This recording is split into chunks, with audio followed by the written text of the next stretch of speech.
There were a few things I needed to relearn before I really started to appreciate poetry for what it was.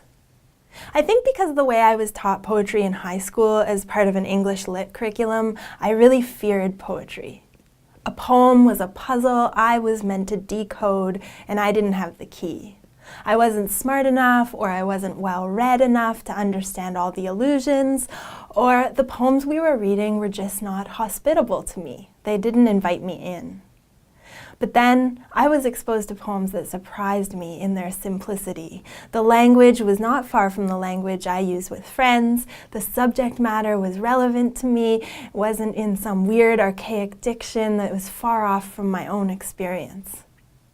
The more I realized the poem is meant to be experienced rather than analyzed, the less worried I become about trying to figure out what it all means.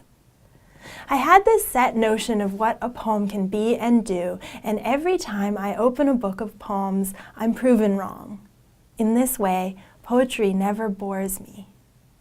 The more I read, the more I'm reassured. A poem is not some thing to be feared.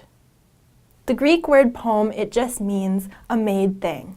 And a poet, in ancient terms, is a maker of things.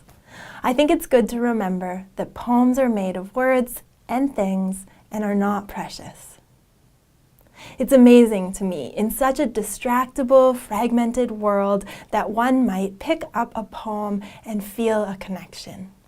It could be a word, a phrase, an image, a feeling, or just an unexpected jolt that makes me feel, even if for a minute, that someone else understands.